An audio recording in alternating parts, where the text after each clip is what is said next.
9 number question देखिए।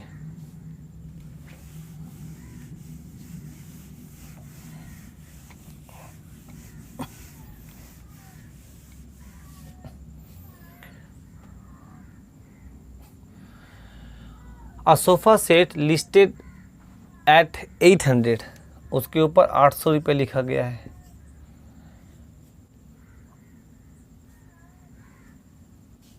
Is sold to a retailer, ठीक है, ओके, ऑब्वियस बात है, मतलब ये होल सेलर ने इसको दाम लिखा था ऐसा, और इसने बेचा है रिटेलर को, कितना डिस्काउंट देकर? 2 डिस्काउंट, एक 25%, दूसरा 15% का सक्सेसिव डिस्काउंट। तो 25% का फ्रैक्शन होता है आपका 1/4, मतलब 4 में एक डिस्काउंट मतलब 3, और 15% का फ्रैक्शन होता है आपका 3/20, मतलब 20 में 3 डिस्काउंट मतलब 17। अभी तो इसको कैलकुलेट किए थे तो ये आया 510 रुपये आया था। तो ये होल सेलर के लिए कॉस्ट प्राइस, सेलिंग प्राइस हुआ, होल सेलर ने इतना में बेचा, बट जो रिटेलर है, जो रिटेलर, उसके लिए ये कॉस्ट प्राइस होगा। वही पूछा है कि जो फुटकर दुकानदार है, फुटकर दुकानदार का मतलब होता है रिटेलर, उसका क्रय मूल्य क्या होगा। नेक्स्ट प्रश्न चले आइए, क्वेश्चन नंबर 10।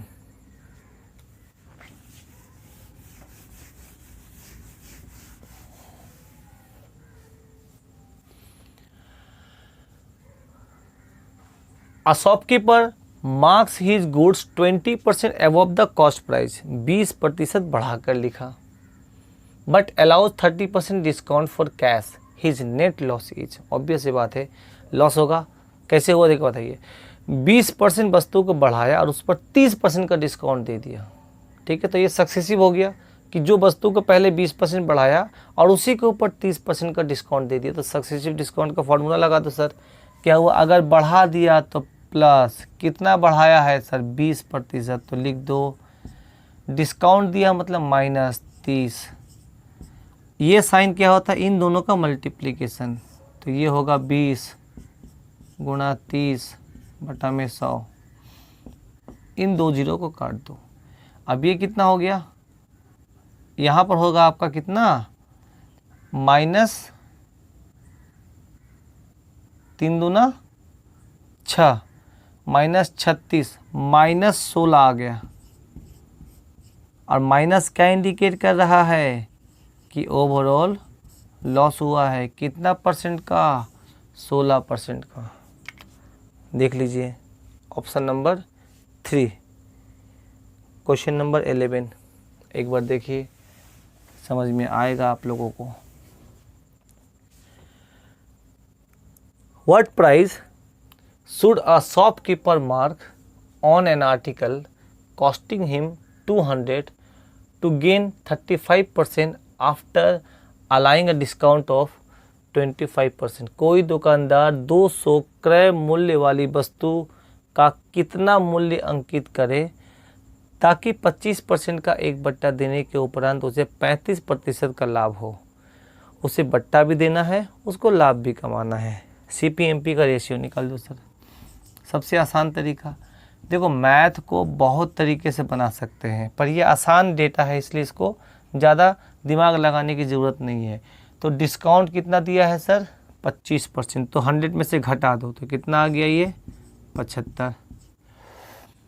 उसको अर्न कितना करना है, गेन 35, 100 में जोड़ दो 135, कट कर दीजिए इसको, ये हो जाएगा 15×5 = 75, और ये हो गया 15×9। और यहाँ पे दिया हुआ है कि 200 रुपया जो है उसका कॉस्टिंग है, कॉस्टिंग मतलब उसका कॉस्ट प्राइस है, इसका मतलब 5 यूनिट का मान 200 रुपया, तो 1 यूनिट का मान कितना हो जाएगा, 40 रुपया। जब 1 यूनिट का मान 40 हो गया तो इसको 40 से गुना कर दो, तो 9 चौका 36, 360 रुपया आपका मार्क प्राइस हो गया। बोलो हाँ। नेक्स्ट प्रश्न नंबर 12, समझ में आ रहा होगा आप लोगों को।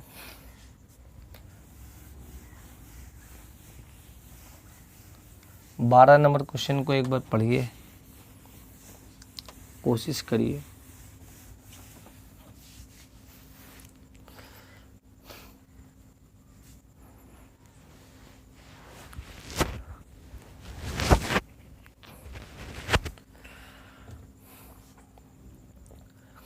In a shop, shirts are usually sold at 40% above the cost price। कहने का मतलब क्या हुआ कि जो दुकान है उस दुकान में शर्ट को मेनली जो है वो 40% अधिक में बेचा जाता है।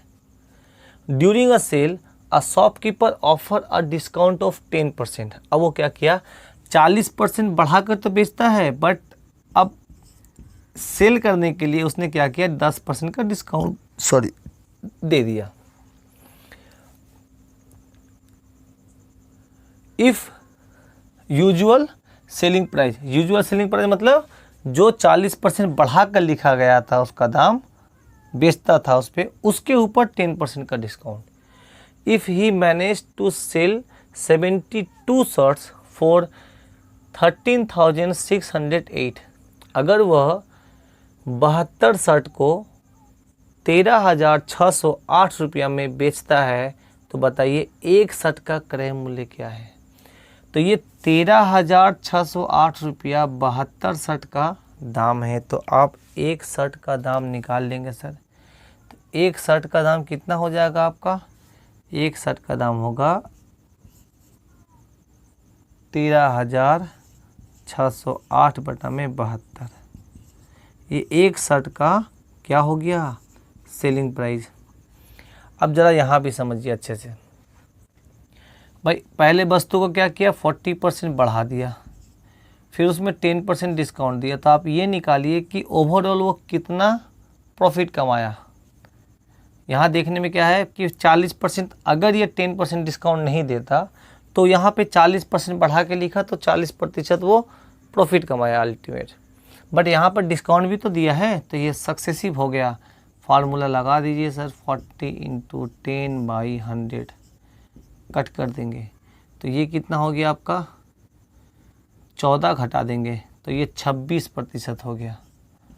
26% का अल्टीमेट उसको प्रॉफिट हुआ है। तो 26% का प्रॉफिट हुआ। तो आप ज़रा बताओ, किसी व्यापारी को अगर 26% का प्रॉफिट होगा तो उसका विक्रय मूल्य कितना प्रतिशत होगा, 126%। किसके रिस्पेक्ट में, क्रय मूल्य के रिस्पेक्ट में। तो सर आप यहाँ क्या देख रहे हैं, ये विक्रय मूल्य, लाइन खींच दो, ये विक्रय मूल्य क्या है, 126% है, तो 126 को नीचे लिखो। आपको क्या चाहिए, क्रय मूल्य, क्रय मूल्य अपने आप में 100% होता है, तो ये हो गया आपका सीपी। याद रखिएगा, अब ये जो पूरा कैलकुलेशन करेंगे, ये पूरा कैलकुलेशन आपका सीपी निकलेगा। बात समझ में आ रहा है, ये फ्रैक्शन समझ में आ रहा है, नहीं समझ में आ रहा है तो इसको थोड़ा अच्छे तरीके से समझाते हैं। मान लो आप 126 फुचका खाएं, फुचका समझते हैं, पानी पूरी गोलगप्पा जो भी हो, उसका दाम आपने पे किया 252 रुपया। सपोज करो 126 फुचका का दाम 252 रुपया। अगर हम आपसे कहें कि एक फुचका का दाम कितना होगा, तो आप बोलिएगा सर 2 रुपया। क्या किए, इसको डिवाइड कर दिए, 126। अगर आपसे कहें कि आपको 100 फुचका खाना है, तो सर 100 फुचका खाना है तो 100 से मल्टीप्लाई कर दो, तो 2 × 100 कितना हो जाएगा, 200। तो अल्टीमेट इसको हम यहाँ लिख देते हैं। ये चीज़ नीचे है ना, किए तो वही ना, हम क्या किए कि सर ये जो 262 रुपया है, ये किसका दाम है, 126 फुचका का। तो जिसका दाम है उसको नीचे लिखो। आपको कितना चाहिए, 100 फुचका का दाम चाहिए, तो उसको ऊपर लिखो। अब फुचके का जगह पे परसेंटेज में कन्वर्ट कर दो कि 126 यूनिट का मान इतना है, तो 1 यूनिट का मान कितना होगा, तो 100 यूनिट का मान कितना होगा। समझ में आ रहा है। चलिए, तो ये सेलिंग प्राइस था, 26% डिस्काउंट हुआ तो ये 126 होगा। क्रय मूल्य कितना हो जाएगा, 100%। कैलकुलेट कर देंगे और ये मेरा आंसर होगा। कैलकुलेशन कर लेंगे आप लोग, ठीक है। ये हम आप लोगों को होमवर्क दिए हैं, शायद इसका आंसर 150 आएगा। आप लोग इसका आंसर करके नेक्स्ट क्लास में बताइएगा, कैसे बताइएगा आप लोग। हाँ चलिए 13 नंबर प्रश्न।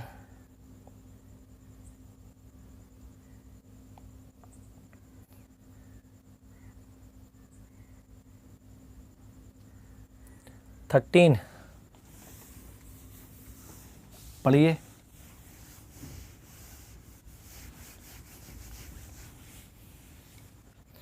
How much percent above the cost price should a shopkeeper mark his goods so as to earn a profit of 32% after allowing a discount of 12% on the mark price। एक दुकानदार अंकित मूल्य पर 12% की छूट देकर भी 32% का लाभ कमाता है, तो वह क्रय मूल्य से कितना प्रतिशत ज़्यादा मूल्य अंकित किया। अल्टीमेट मार्कअप परसेंट पूछ रहा है आपसे। देखिए उसको क्या सर, छूट भी देना है, लाभ भी कमाना है, तो CPMP का रेशियो निकाल दो। तो 100 माइनस छूट, छूट कितना है 12, मतलब ये 28 हो गया। लाभ कितना कमाना चाहता है 32, इसमें ऐड कर दो 132, कटेगा 11 से काटो 11 8 और ये 11 एकम 11 दूना, फिर से कटेगा ये 4 दूना 4 तिया। अब ज़रा बताओ क्या हुआ, 2 का समान था तो उसको बढ़ा कर कितना लिख दिए आप, MP कितना कर दिए 3 कर दिए, तो 2 का समान बढ़ा के 3 कर दिए, तो 1 बढ़ाए किसके रिस्पेक्ट में 2 का, और 1/2 का मान होता है 50%। इसका मतलब वस्तु को हम लोगों ने 50% अधिक अंक किया, वही पूछ रहा है एग्जामिनर। नेक्स्ट प्रश्न आ जाइए, क्वेश्चन नंबर 14, ज़रा पढ़िएगा इसको। जब तक हम मिटा रहे हैं आप लोग प्रश्न को पढ़ लीजिए।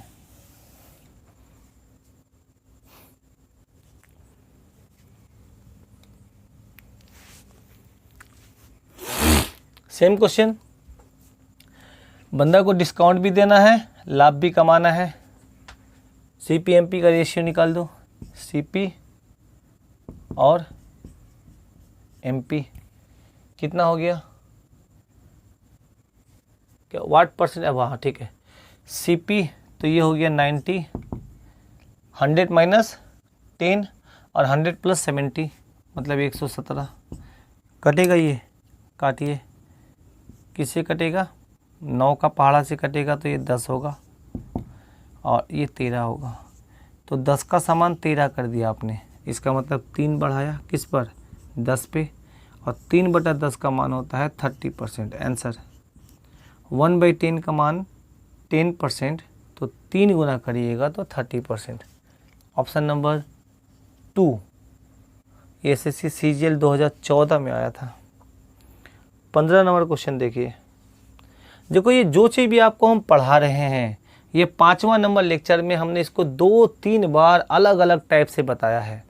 बस हम आपको ये दिखाना चाहते हैं कि जो कॉन्सेप्ट हमने आपको पहले सिखाया है उन सभी कॉन्सेप्ट से ही प्रश्न बनेंगे। बहुत ज़्यादा वो ट्रिक या आपको बहुत ज़्यादा पढ़ने की आवश्यकता नहीं है। छोटी पहले क्या है कि मैथमेटिक्स का ना पहले बेसिक चीज़ों को समझ लीजिए, थोड़ा कैलकुलेशन अच्छा रखिए, देखिएगा आपको ट्रिक की ज़रूरत नहीं पड़ेगी। ट्रिक का भी एक लिमिटेशन होता है, एक हद तक जाके वो ट्रिक काम नहीं आता है, बट कॉन्सेप्ट जो होता है वो हमेशा काम आएगा आपका। आशा है कि आप लोग समझ पा रहे होंगे बातों को।